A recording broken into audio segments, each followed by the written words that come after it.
Mr. Lewis, a dedicated school janitor, begins each day before dawn, embarking on a grueling miles-long journey on foot to the school that he loves. With every step, he carries the weight of loss and financial strain, but his spirit remains unbroken.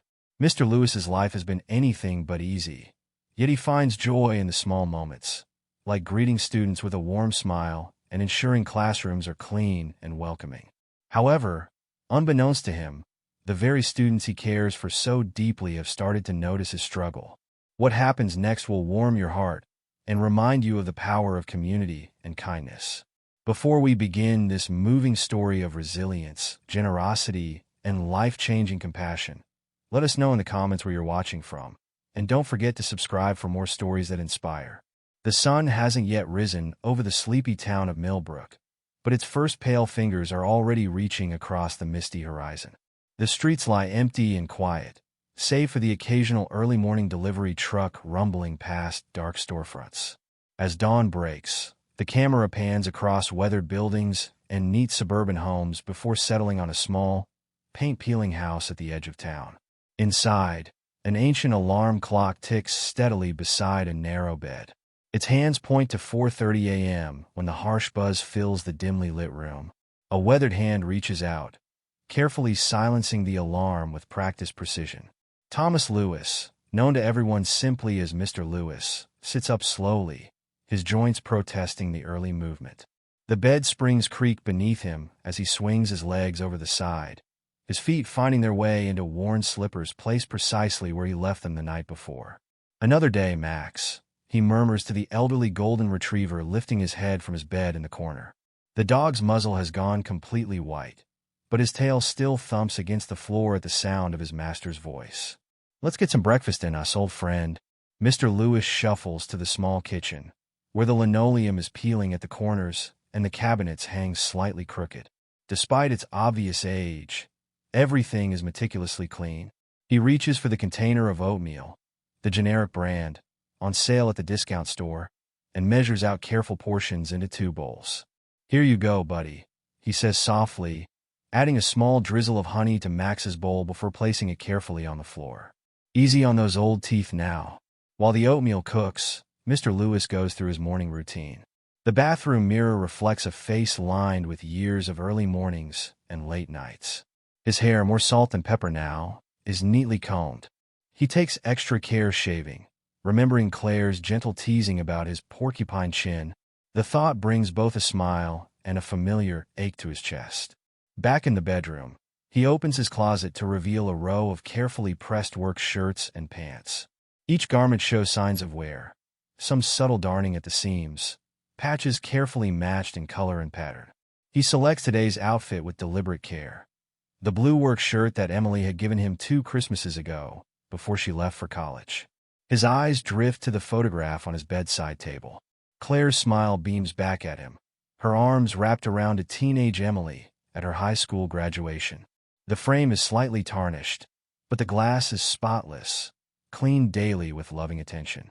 "Morning, sweetheart," he whispers, touching the frame gently. "Emily called yesterday. She's doing great in her classes. That scholarship was a blessing, wasn't it? She's going to be somebody, Claire, just like you always said she would."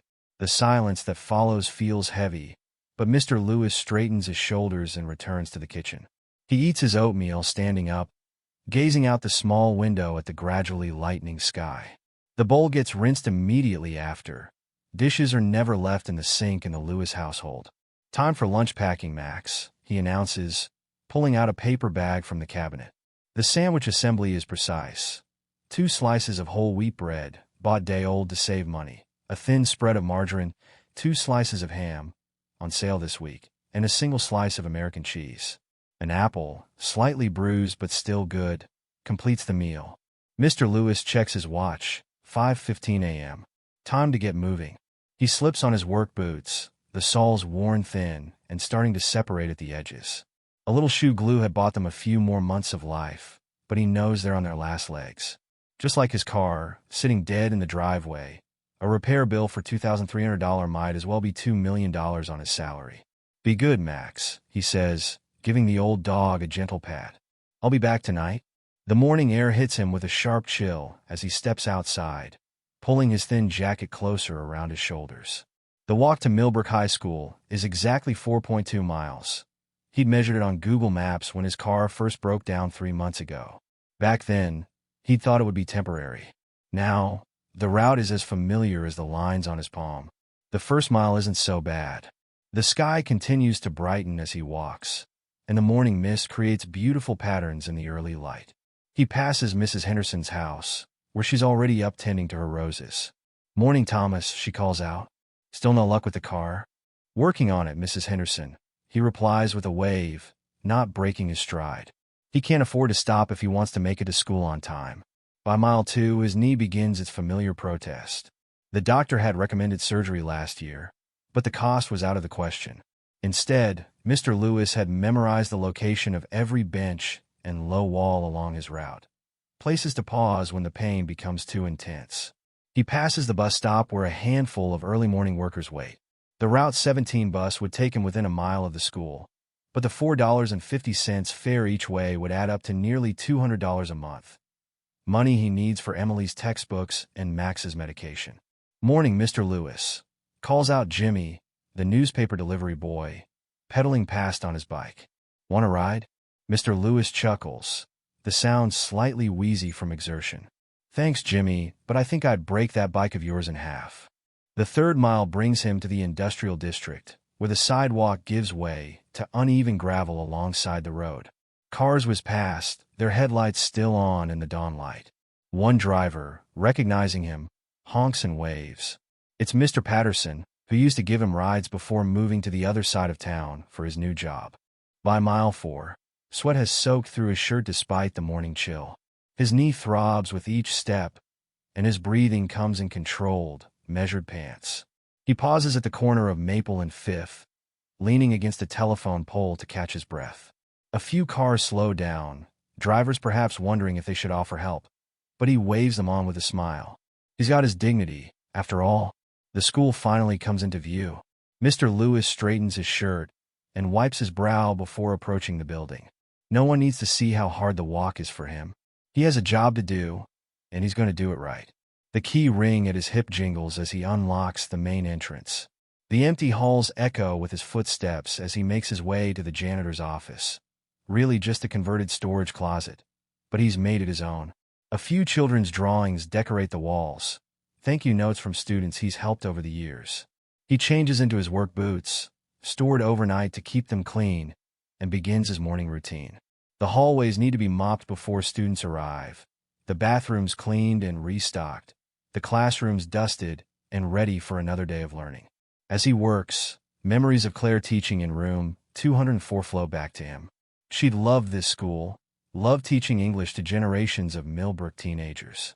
After she passed, working here had been both a comfort and a wound.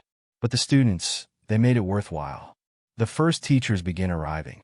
"Morning, Tom," calls Ms. Rodriguez, the Spanish teacher. "Did you get that air freshener I asked about for room 312?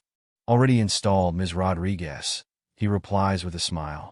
"Let me know if it's not strong enough to combat those chemistry experiments next door." The first students start trickling in. Mr. Lewis positions himself near the main entrance, ready with a smile and a greeting for each one. "Morning, Jason. Those new basketball shoes treating you right?" "Hey there, Maria. Did your sister have her baby yet?" "Sarah, congratulations on that science fair win." A crash, and the sound of books scattering across the floor draws his attention. I got it," he calls out, already moving toward the sound. Tommy Chun, a freshman still growing into his long limbs, stands amid a shower of papers and textbooks, his broken backpack strap dangling uselessly. "Don't worry about it, Tommy," Mr. Lewis says, already gathering books. I think I have some heavy-duty thread in my office that'll fix that strap right up. Want to stop by after first period?" "Really? Thanks, Mr. Lewis." Tommy's relief is evident as they collect the last of his papers. The morning continues in its familiar rhythm. Mr. Lewis moves through the halls like a guardian angel in work boots, appearing whenever and wherever he's needed. When little Amy Phillips realizes she's forgotten her lunch money, he quietly slips her a $5 bill. "You can pay me back tomorrow," he says with a wink, knowing she probably won't remember. and that's just fine with him. Later, he's the first to respond when Justin Marshall's locker jams for the third time this week. These old lockers can be tricky, he says, demonstrating the specific way to lift and turn the handle. But they've got character, just like the rest of us old-timers around here. During lunch period, he's there with his mop when Jessica spills her chocolate milk, quickly cleaning it up before anyone can make fun of her. "Did I ever tell you about the time I dropped an entire bucket of paint in the gymnasium?" he asks as she fights back tears. Now that was a mess worth crying about. Between tasks, when he thinks no one is watching, Mr. Lewis sometimes pauses to rub his knee or catch his breath. The morning's walk takes its toll throughout the day, but he never lets it show in his work or his smile. There are floors to be cleaned, lights to be changed, and children who need a kind word or a helping hand. As he works, he occasionally glances at the small photo he keeps in his pocket.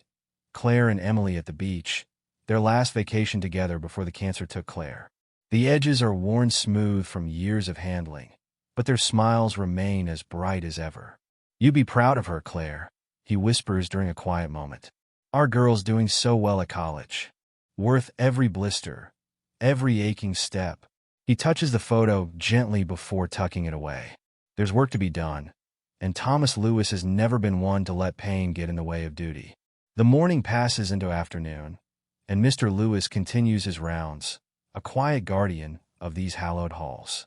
To the casual observer, he's just the school janitor, but to those who know him, he's so much more: a friend, a helper, a listener, a fixed point in an ever-changing world. His worn boots may carry him slowly through his day, but his spirit remains undiminished, his kindness unflagging, even as the long walk home awaits him once again. The autumn sun streamed through the windows of Millbrook High's journalism room, where Sarah Chin sat at her usual spot, absently tapping her pencil against her notebook. As editor-in-chief of the Millbrook Monitor, she should have been focused on the upcoming edition's layout, but something else occupied her thoughts. "Earth to Sarah," teased her best friend Madison, waving a hand in front of her face. "You've been staring at that wall for 10 minutes straight." Sarah blinked, adjusting her wire-rimmed glasses. "Sorry, did you notice something different about Mr. Lewis this morning?" "The janitor?" Madison pulled up a chair. "What do you mean?" "I saw him sweeping the science wing earlier, and he was limping, like really limping."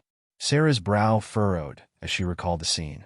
"And when he thought no one was looking, he leaned against the wall like he was in pain." Before Madison could respond, their friend Josh dropped his backpack on the table. "Who's in pain?" "Mr. Lewis," Madison explained. "Sarah's worried about him." "Oh yeah, I saw him this morning too," Josh said, pulling out his lunch. "He was moving pretty slow, but then again, he's always here super early. Maybe he was just tired." Sarah shook her head. "No, this was different. I've been watching him all week. Something's not right." "You've been watching the janitor all week?" Josh raised an eyebrow. "That's not creepy at all. It's called being observant," Sarah shot back, her journalistic instincts kicking in. "And speaking of observations, have you guys ever wondered how he gets to school? I've never seen him drive in." Madison's eyes widened. "Now that you mention it, I saw him walking along Route 7 last week when Mom and I were driving to the dentist. We were going to offer him a ride, but Mom was running late." "Route 7? Sarah pulled up her phone's map app. "But that's miles from the school." Their conversation was interrupted by Amy Phillips, a freshman who'd overheard them from the next table. "Are you guys talking about Mr. Lewis?" She moved closer, lowering her voice. "He helped me out last week when I forgot my lunch money. Wouldn't let me pay him back either." "That sounds like him," said Carlos Rodriguez, joining the growing group. "Last semester, when I bombed that chemistry test and was crying in the hallway, he sat with me for like 20 minutes. Told me about how his daughter struggled with science too, but she ended up getting a scholarship to college. Made me feel like maybe I wasn't such a failure after all." More students began chiming in, drawn by the conversation. Tommy Chin mentioned how Mr. Lewis fixed his backpack strap with heavy-duty thread he kept in his office. Jessica Marshall recalled how he'd stayed late to help paint sets for the drama club's production of Our Town, even though he wasn't getting paid extra. "And remember during that huge snowstorm last winter," added Madison.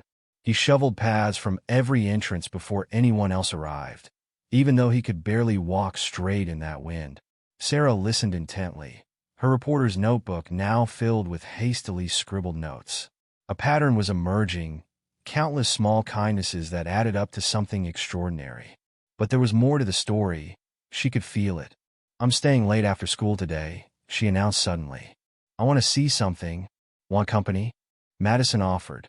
Sarah shook her head. "No, I need to do this alone. But keep your phone on. I might need backup." The rest of the day passed slowly. Sarah found herself watching Mr. Lewis whenever their paths crossed, noting how he always smiled despite the obvious pain in his steps. During seventh period, she saw him helping a student clean up a spilled energy drink, and the way he struggled to stand afterward made her heart ache. When the final bell rang, Sarah told her parents she was staying late to work on the paper. She positioned herself in the journalism room, which offered a clear view of the main entrance. As the halls emptied and the afternoon light began to fade, she waited. At 5:45 p.m., she saw Mr. Lewis emerge from his office, changed back into his street clothes. She waited until he was halfway down the front walk before grabbing her backpack and following at a discreet distance. What she witnessed over the hours would change her life forever. Mr. Lewis's journey home took him past empty storefronts and through industrial areas where loose gravel crunched under his feet. Sarah stayed far enough behind to remain unnoticed, but close enough to see how he stopped every few blocks, leaning against whatever support he could find: telephone poles, fence posts, low walls. "This can't be right," she whispered to herself, checking her phone's GPS.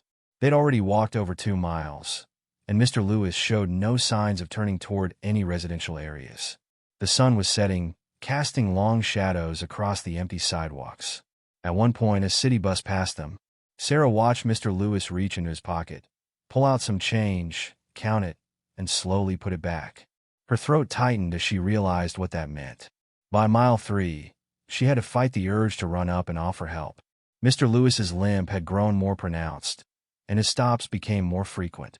Yet each time someone drove past, he straightened up and smiled, as if everything was fine. When they finally reached his small house on the outskirts of town, Sarah stood frozen on the corner, tears streaming down her face. Her phone showed they'd walked 4.2 miles. And he did this twice a day? Every day? She pulled out her phone with trembling hands and called Madison. "Mads, are you sitting down? Because you're not going to believe what I just saw." 20 minutes later, Sarah burst into Madison's bedroom, calling a taxi to reach there. "He walks 8.5 miles every day." 8.5 miles. In worn-out shoes with a bad knee, carrying his lunch and his work clothes, and we never noticed. How do we never notice? Madison sat on her bed, stunned. "But why? Doesn't he have a car?" I asked Mr. Patterson, the security guard. "He says Mr. Lewis's car broke down months ago, and he can't afford to fix it. The buses don't run to his neighborhood, and ride-sharing would cost too much on a janitor's salary."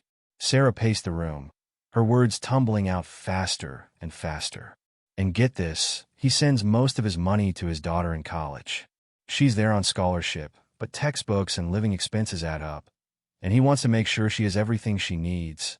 "Oh my God," Madison whispered. "We have to do something." "Already on it." Sarah pulled out her laptop. "I started a group chat with everyone from lunch today. We need to meet tomorrow morning before school. This is bigger than just us. We need everyone involved." The next morning, 20 students crowded into the journalism room at 7:15 a.m. Sarah stood at the front, her exhaustion evident, but her eyes bright with determination. "Okay, everyone's here. Thanks for coming so early." She took a deep breath. "What I'm about to tell you might be hard to hear, but we need to listen. And then we need to act." For the next 15 minutes, Sarah described everything she'd witnessed. The room grew quieter and quieter as she spoke, until you could hear a pin drop. When she finished, there was a long moment of silence. Finally, Carlos spoke up. "My dad's a mechanic. Maybe he could look at Mr. Lewis's car." "That's a start," Sarah nodded. "But from what I've heard, the repairs would cost thousands. And even if we fixed it, there's gas, insurance, maintenance." "What about a fundraiser?" suggested Amy. "We could do a car wash or something." Jessica shook her head. "A car wash might raise a few $100s, but we need way more than that. We need something bigger." "Social media," Josh said suddenly. Everyone turned to look at him. "No, seriously. Remember that video about the guy who gave his mom a car? It went viral, raised like $50,000 in 3 days. That could actually work, Madison said slowly. We all have stories about Mr. Lewis. If we share them, maybe other people will too. And not just current students, Sarah added, getting excited. Alumni, parents, teachers, everyone who's ever been helped by Mr. Lewis. We could start a hashtag, maybe hashtag Miles for Mr. Lewis, or something like that. The room buzzed with energy as ideas flew back and forth. Amy offered to make TikTok videos. Carlos said his cousin worked at the local news station. Madison's mom was friends with several parent-teacher organization leaders. But then Tommy voiced what everyone was secretly worried about. What if we fail? What if we can't raise enough money? Or what if people don't take us seriously because we're just kids? The room fell silent again. Sarah looked around at her friends' uncertain faces and stood up straighter. Then we fail trying, she said firmly. But we have to try. Because right now, Mr. Lewis is probably already halfway through his morning walk, probably in pain, probably worried about paying for his daughter's textbooks or his dog's medication or fixing his car. And he's never complained, never asked for help, never stopped being kind to every single person in this school. She looked each person in the eye as she continued. We've all been helped by Mr. Lewis at some point. Now it's our turn to help him. Maybe we'll fail. Maybe people won't take us seriously. But maybe, just maybe, we can make a difference in the life of someone who's made a difference in all of ours. The room erupted in determined chatter. Josh started creating social media accounts. Madison began drafting emails to parent groups. Amy and her friends huddled around a phone, planning their first video. Sarah watched it all with a mixture of hope and anxiety. She pulled out her phone and opened Instagram, starting a new post. After a moment's thought, she wrote, "Every morning, a hero walks 4.2 miles to Millbrook High School. Every afternoon, he walks 4.2 miles home. He does this in summer heat and winter snow. He does this with a bad knee and worn-out shoes. He does this without complaint, without asking for help, without letting it stop him from being the kindest person many of us have ever met. His name is Mr. Lewis, and this is his story.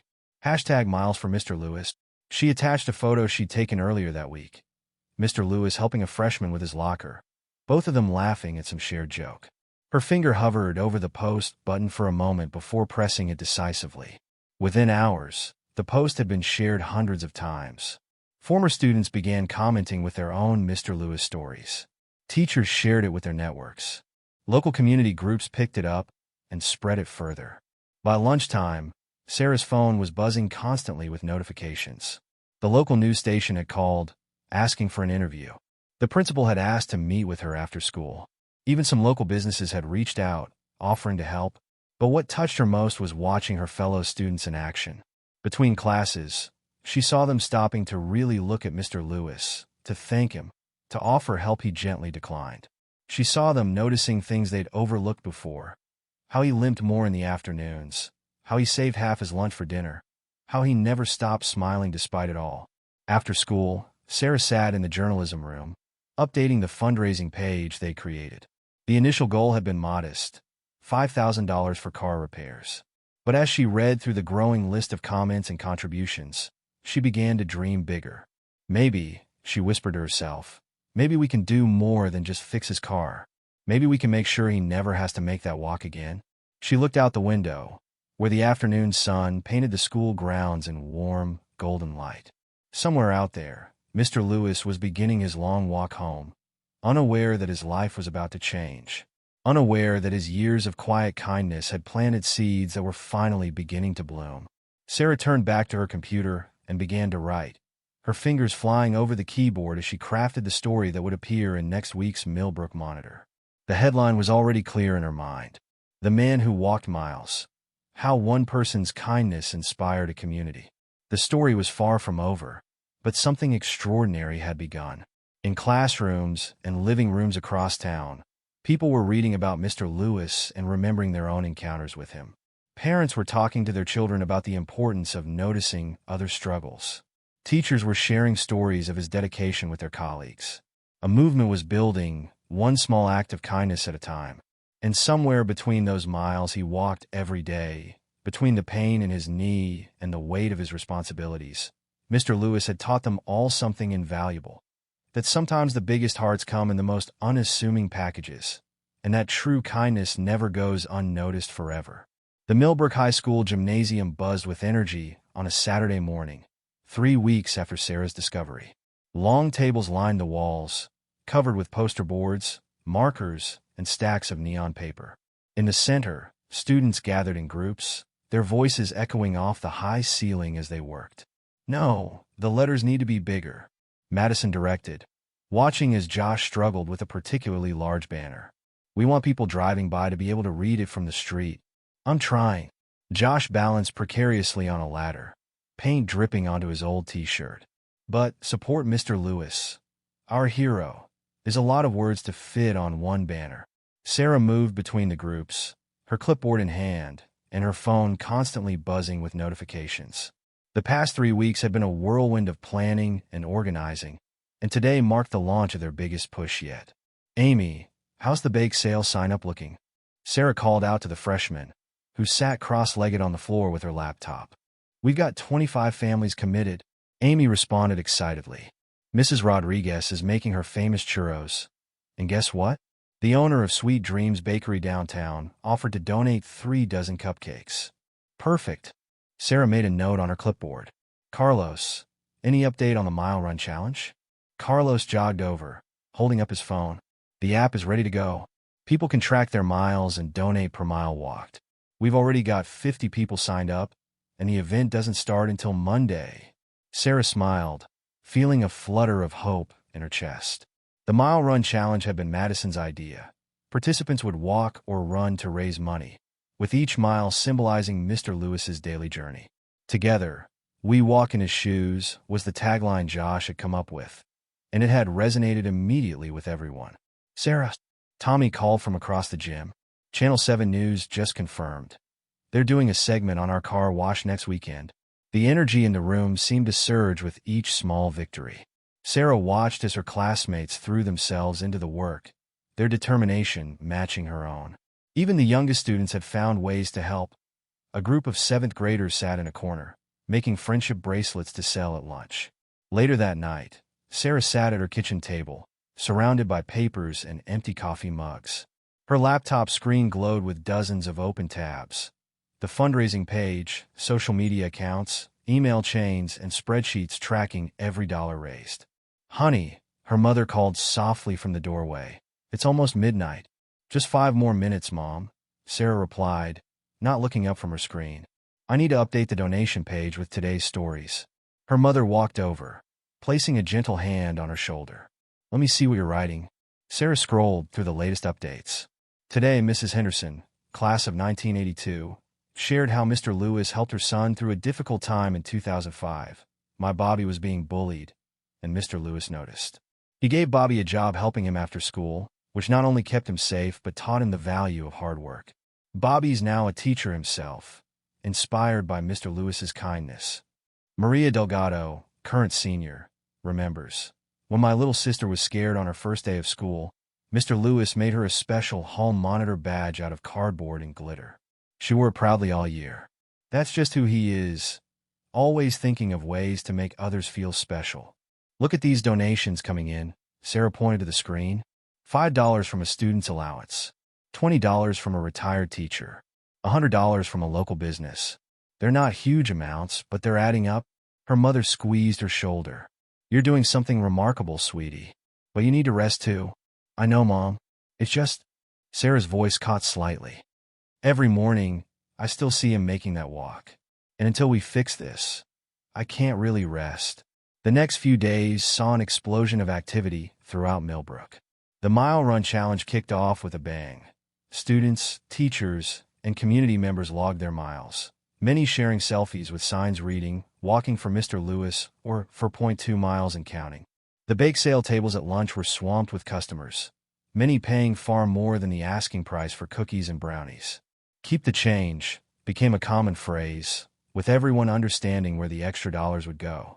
Local businesses began joining the effort. The hardware store donated supplies for the car wash. The print shop offered free posters. Restaurants pledged percentages of their daily sales. Each contribution, large or small, added to the growing momentum. But it wasn't all smooth sailing. On Wednesday morning, Sarah was called to Principal Davidson's office. "Miss Chun," the principal began, her expression serious. "While I appreciate the spirit of what you and your fellow students are doing, I have some concerns." Sarah sat up straighter in her chair. "What kind of concerns, Mrs. Davidson?" "For one, these events are taking up a lot of school resources and time. The gym has been essentially converted into campaign headquarters. Teachers report students working on posters during class time. And there's the matter of the school's reputation to consider. How does it look that our janitor can't afford basic transportation?" Sarah felt her face flush with anger, but she kept her voice steady. "Mrs. Davidson, may I show you something?" She pulled out her phone and opened the fundraising page's comment section. "Mr. Lewis helped me clean up when I got sick in the hallway. He gave me his own jacket to wear home and never asked for it back. Current student, when my mom died, Mr. Lewis left flowers on her old desk in the teacher's lounge every Monday for a year. He didn't know I knew." Former teacher, "My car broke down in the school parking lot during a snowstorm. Mr. Lewis stayed 3 hours after his shift to help me get it started. Wouldn't accept any payment." Parent, "With all due respect," Sarah said quietly, "I think our school's reputation is only being enhanced by showing how much we value everyone in our community, regardless of their position." Principal Davidson was silent for a long moment, reading through the comments. Finally, she looked up, her eyes slightly misty. "You know what? You're right.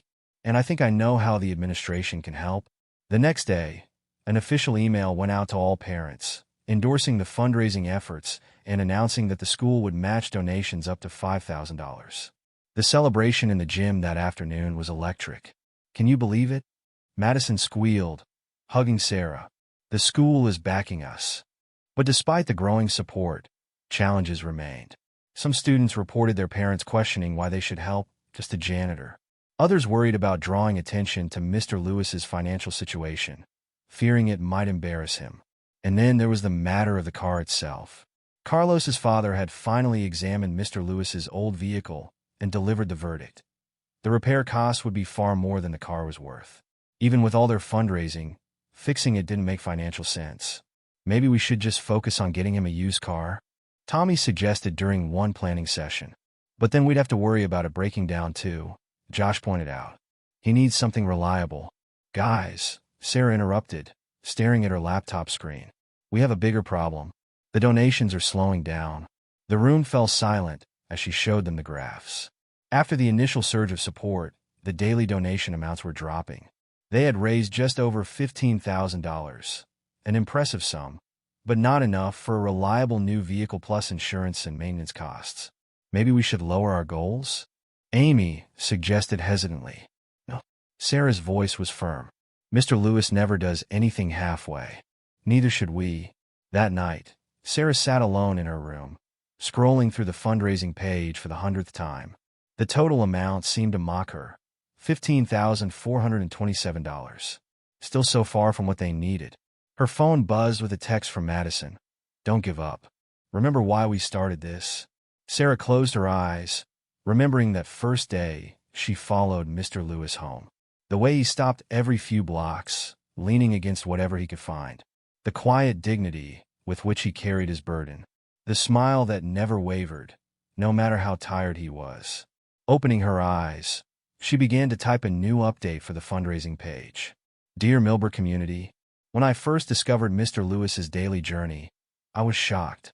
But what shocked me more was realizing how long we had all taken his kindness for granted. Every day, he walks 8.4 miles round trip to serve our school. He does this with a bad knee, worn-out shoes, and a heart full of determination. But here's what makes Mr. Lewis truly extraordinary. In all these months of walking, in all these years of serving our school, he has never once complained, never once asked for help, never once let his struggles dim his smile or dampen his spirit. We've raised $15,427 so far. That's incredible, and we're grateful for every single donation. But it's not enough. Not for someone who has given so much of himself to our community. Some have asked why we're doing this for just a janitor. To them, I say, Mr. Lewis is not just anything.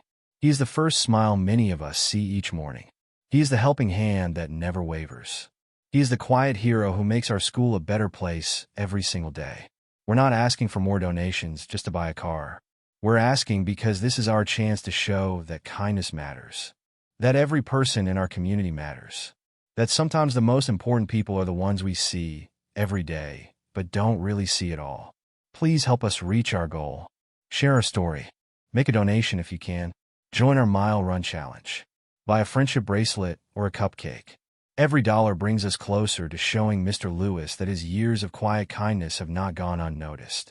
Because in the end, this isn't just about a car. It's about recognizing the hero who's been walking among us all along. Thank you, Sarah Chung. She hit post and sat back, wiping tears from her eyes. Her phone buzzed again. Another text from Madison. Check the donation page. Now. Sarah refreshed the page and gasped. While she'd been writing, a new donation had come in. $5,000 from an anonymous donor, with the comment, "For the man who helped my daughter find her smile again. Keep walking, Mr. Lewis. But soon, you won't have to." The total now read, $20,427. Sarah's fingers flew across her phone's keyboard. OMG. Who could it be? Madison's reply came quickly.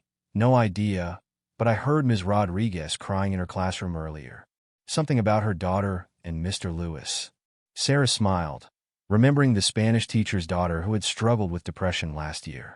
Mr. Lewis had somehow known exactly when to appear with a broom and a willing ear, giving her small tasks that made her feel needed until she found her way back to herself. Looking at the new total, Sarah felt hope surge through her again. They were still short of their ultimate goal, but something told her they were on the right track. Tomorrow would bring new challenges, new doubts, new obstacles to overcome. But tonight, somewhere in Millbrook, a former student's parent had remembered a kindness and paid it forward. Tomorrow, others would read Sarah's words and remember their own Mr. Lewis stories. The ripples would continue to spread, just like they had every time Mr. Lewis had dropped a small stone of kindness into the pond of their community. Sarah closed her laptop and finally headed to bed, her mind already racing with plans for tomorrow. As she drifted off to sleep, she smiled, thinking of Mr. Lewis making his long walk home, unaware that soon, very soon, his journey was about to change forever. In the quiet of her room, Sarah whispered a promise to herself and to the man who had inspired this entire movement. We're almost there, Mr. Lewis. Just keep walking a little longer. We're almost there. The morning sun cast long shadows across Millbrook High School's parking lot as Sarah Chun surveyed the scene before her. It was 6 a.m. on a Friday morning, and the usually empty lot was alive with activity. Students and parents scurried about, hanging banners between light poles and arranging clusters of blue and silver balloons, the school colors. The arch needs to be higher, Madison called out, directing a group of seniors struggling with an elaborate balloon structure. Remember, Mr. Lewis is tall. Sarah checked her phone for what felt like the 100th time that morning. The message from his neighbor, Mrs. Henderson, confirmed that Mr. Lewis had left for his walk right on schedule, completely unaware of what awaited him at the end of his journey. Channel 7 News is here, Tommy announced, running up to Sarah. And the Chronicle just pulled in? Where do you want them to set up? Sarah pointed to a designated area near the main entrance. Over there, but make sure they stay behind the yellow tape until after the reveal. We don't want their cameras blocking anyone's view. The parking lot had been transformed overnight. Banners stretched between every lamppost, bearing messages like, "Thank you, Mr. Lewis," and "Our hero walks no more." Student artwork covered every available surface. Posters depicting Mr. Lewis in a superhero cape, paintings of his smiling face, photo collages of him helping students throughout the years. In the center of it all, hidden behind a massive blue curtain rig between two poles, sat the real surprise.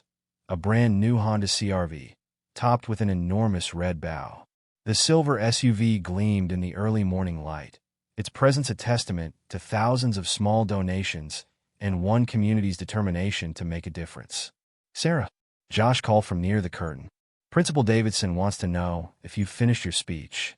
Sarah patted her pocket where the carefully folded papers sat, though she doubted she'd need them. The words she wanted to say had been building in her heart for weeks. As 7 a.m. approached, the parking lot filled with people. Teachers arrived early, many carrying boxes of tissues, already anticipating the emotional moment to come. Parents clustered in groups, some holding signs their children had made. Former students began showing up, having traveled from neighboring cities to be part of this moment. "Is that Jessica Porter?" Madison whispered, pointing to a young woman in a business suit. "She graduated like 5 years ago." "And there's Dr. Martinez," Sarah added, recognizing the local dentist who'd graduated from Millbrook in the 90s. "His daughter told me he canceled all his morning appointments to be here." The crowd continued to grow. Mrs. Rodriguez, the Spanish teacher, distributed small bells she'd bought for everyone to ring at the big moment. The school band, positioned discreetly behind a row of cars, warmed up their instruments. Even Max, Mr. Lewis's elderly golden retriever, had been brought to the event by Mrs. Henderson, wearing a special blue bandana for the occasion. At 7:15 a.m., Sarah's phone buzzed. The text from their lookout posted at the corner read, "He just turned on a school street. 5 minutes out. Places everyone." Sarah called out, her heart pounding. "Remember, absolute silence when you see him coming." The crowd shuffled into position, parents helping to arrange younger siblings on the curb for a better view. The news crews adjusted their cameras one final time. Principal Davidson moved to stand beside Sarah, giving her shoulder a supportive squeeze. And then they saw him. Mr. Lewis appeared at the far end of the parking lot, making his way slowly up the walk as he did every morning. Even from a distance, they could see his slight limp, the way he carried his lunch bag in one hand and his work clothes in the other. As he got closer, someone in the crowd stifled a sob. He was about halfway across the lot when he finally noticed something was different. His steps slowed, then stopped completely as he took in the scene before him. The decorated lot, the gathered crowd, the cameras. For a moment, he simply stood there, confusion evident on his face. Sarah stepped forward, her hands trembling slightly as she raised the microphone. "Good morning, Mr. Lewis," she said, her voice carrying clearly across the suddenly silent lot. "We hope you don't mind, but we've been paying attention to you these past few weeks. Actually, we've been paying attention for much longer than that. We just didn't realize it until recently." Mr. Lewis remained frozen in place, his eyes wide as he scanned the faces in the crowd. "You see," Sarah continued, her voice growing stronger, "we noticed how you help Tommy with his locker every morning, and how you always have spare change when someone forgets their lunch money. We noticed how you stay late for school events without being asked, and how you know everyone's name and story."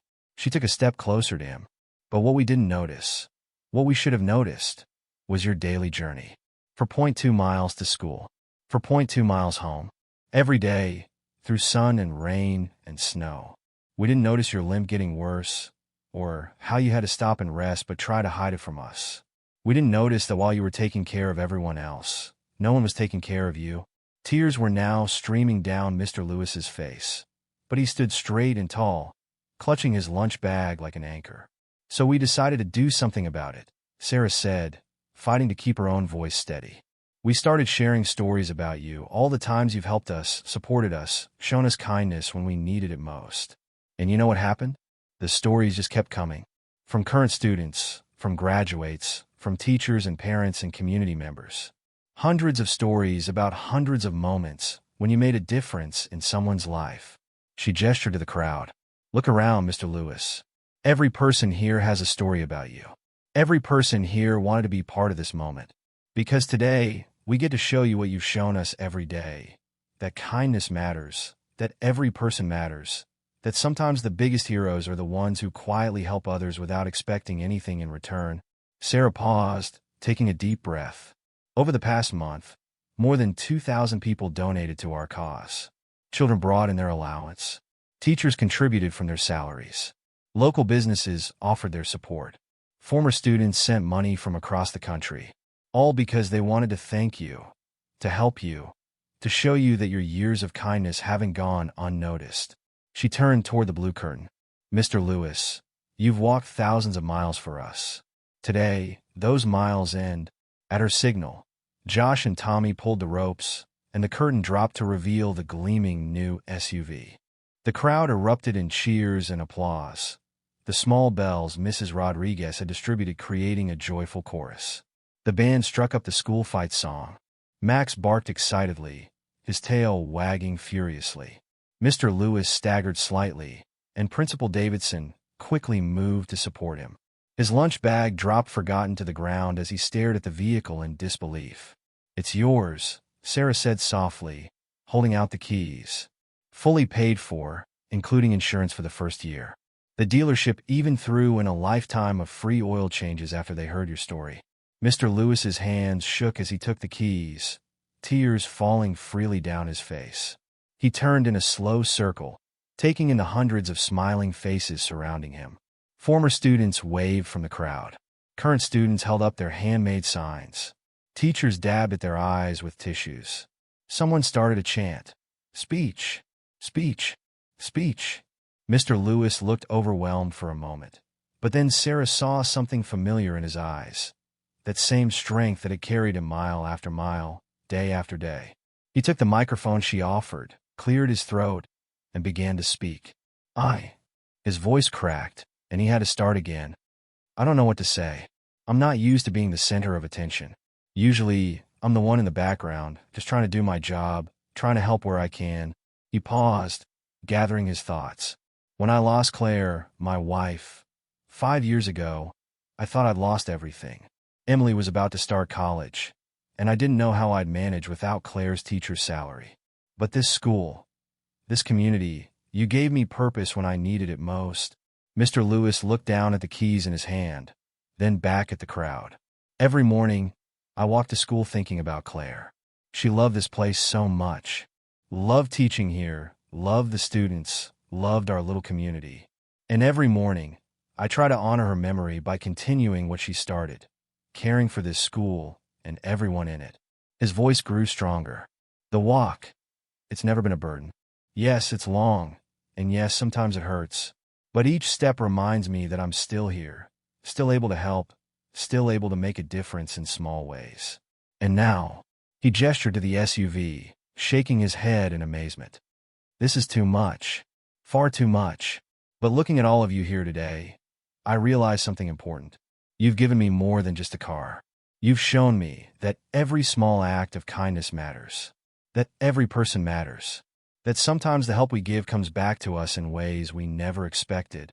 Mr. Lewis turned to Sarah, his eyes filled with gratitude. "When did you notice, Sarah? When did you first see me walking?" 3 weeks ago, she admitted. "I saw you limping in the hallway, and I started paying attention. Really paying attention." He nodded slowly. "You know what Claire used to say? She said that sometimes angels come disguised as observant teenagers with big hearts." He smiled through his tears. "I think she was right." Looking back at the crowd, Mr. Lewis straightened his shoulders. "I promise you this. I'll use this beautiful gift to help others. Maybe pick up some students who need a ride on rainy days. Maybe deliver supplies to families who can't afford them. Maybe just be there for someone who needs support, the way you've all been there for me today." His voice grew thick with emotion. "Because that's what this community does. We notice each other. We help each other. We lift each other up. And if my daily walks have taught you anything, let it be this. Every journey is easier when we walk it together." The crowd erupted in applause again, and this time students broke ranks to surge forward, surrounding Mr. Lewis in a massive group hug. Max bounded forward, barking joyfully and weaving between legs to reach his master. The band played, bells rang, and camera flashes lit up the morning air. Sarah stood back, watching as Mr. Lewis was embraced by the community he had served so faithfully. She saw him greeting former students, hugging teachers, accepting congratulations from parents. His eyes shone with joy and gratitude, but also with something else, a quiet dignity that no amount of walking had ever diminished. Principal Davidson appeared at Sarah's side. "You did good, Miss Chen. Really good." Sarah wiped her eyes, smiling as she watched Mr. Lewis being helped into the driver's seat of his new SUV, Max jumping expertly into the passenger side despite his age. "We all did good. We just needed someone to notice first." As the morning sun climbed higher in the sky, casting its warm light over the celebration, Sarah thought about all the miles Mr. Lewis had walked. Each step had been a choice to keep going, to keep helping, to keep believing in the power of small kindnesses. Today, those miles had ended, but the journey they represented, the journey of compassion, of community, of quiet heroism, that journey would continue. And thanks to one observant student and thousands of grateful hearts, it would continue on 4 wheels instead of 2 tired feet. The Monday morning after the big reveal dawned bright and clear. Students arriving early at Millbrook High School noticed something different. Mr. Lewis's new SUV already parked in its designated spot, gleaming in the morning sun.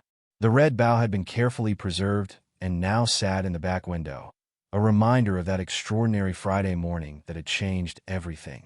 Inside the school, Mr. Lewis moved through the halls with a new energy. The familiar limp was still there, but it was less pronounced, no longer weighed down by miles of walking. His smile, always ready, now seemed to carry an extra warmth. "Good morning, Mr. Lewis," called out Tommy Chun, hurrying to his locker. "How's the new ride?" "Like a dream, Tommy," Mr. Lewis replied, his eyes twinkling. I picked up 3 students on my way in today, saw them walking in the rain, and thought, well, now I can do something about that. It wasn't just the rides to school. Mr. Lewis began arriving early enough to help the drama club with their set construction. He stayed late to assist the robotics team in cleaning up their workshop. When the art club needed help hanging their exhibition, he was there with his tools and expertise, sharing stories about Claire's love for painting as he worked. "You don't have to do all this," Ms. Rodriguez told him one afternoon, watching him help organize props for the Spanish club's cultural fair. "You must be tired." Mr. Lewis smiled, carefully arranging colorful decorations. "That's the miracle of it, Maria. I'm not tired anymore. For the first time in months, I have energy to spare. Seems only right to spend it giving back to the community that gave me so much." The ripples of that one act of kindness spread throughout Millbrook. The local newspaper story about Mr. Lewis inspired other communities to look for their own unsung heroes. A neighboring town started a fund to help their elderly librarian repair her roof. Another community organized support for a struggling single mother who walked 3 miles to work at their grocery store. In Millbrook itself, people began paying more attention to each other. Students noticed things they might have overlooked before: a classmate without lunch money, a neighbor struggling with heavy groceries, a freshman eating alone in the cafeteria. Sarah watched it all unfold with a sense of wonder. Sitting in the journalism room one afternoon, she began typing her article for the school paper, "A Lesson in Kindness: How Mr. Lewis Taught Us More Than We Knew" by Sarah Chun. 3 weeks ago, our community came together to give Mr. Lewis, our beloved janitor, a gift, a new SUV to replace his daily 8-mile walk to and from school. We thought we were helping him. What we didn't realize was how much he would continue to teach us. Since that morning in the parking lot, something has changed at Millbrook High. It's not just that Mr. Lewis arrives looking refreshed instead of exhausted. It's not just that he can now offer rides to students on rainy days or help with after-school activities. It's something deeper, something that has touched every corner of our school and community. We've learned to notice, to really see each other, to recognize that everyone around us is fighting their own battles, walking their own long miles. Last week, I watched Jessica Martinez, a senior, stop to help a freshman pick up scattered papers in the hallway. When I mentioned how kind that was, she shrugged and said, "Mr. Lewis would have done it." That's become a common phrase around here. Mr. Lewis would have done it. Whether it's staying after school to tutor a struggling classmate, helping a teacher carry supplies to their car, or simply offering a smile to someone having a bad day, our standard for kindness has become clear. But perhaps the most important lesson Mr. Lewis taught us is this: heroism doesn't always wear a cape. Sometimes it wears work boots and carries a mop. Sometimes it walks 8 miles a day without complaint. Sometimes it shows up early, stays late, and never stops looking for ways to help others. Mr. Lewis's daily walk may have ended, but his journey continues. And now, thanks to his example, we're all walking with him. As Sarah finished typing, she heard familiar footsteps in the hallway. Mr. Lewis appeared in the doorway, pushing his cleaning cart. "Working late again, Sarah?" he asked, his voice gentle. She nodded, gesturing to her laptop. "Just finishing an article about you, actually. About everything that's happened since, you know." He leaned against the door frame, his eyes distant. "You know what Claire would say about all this? She'd say that kindness is like a boomerang. It always comes back to you, usually when you least expect it and most need it." Sarah saved her article and began gathering her things. "Need a ride home?" Mr. Lewis offered. "It's getting dark." Thanks, but Madison's mom is picking me up. Sarah paused, then added, I saw you giving the Wilson kids a ride this morning. Their mom posted about it on Facebook. Said it was such a relief knowing they didn't have to walk in the rain anymore. Mr. Lewis smiled, adjusting his name badge. Just passing on the kindness, Sarah. That's all any of us can do. The weeks turned into months, and the changes in Millbrook High became permanent fixtures of school life. The student council started a random acts of kindness program, inspired by Mr. Lewis's example. Teachers noticed increased volunteering for community service projects. Even the cafeteria seemed different, fewer students eating alone, more mixing between social groups. One quiet evening, 6 months after the big reveal, Mr. Lewis sat in his SUV in the school parking lot after a long day.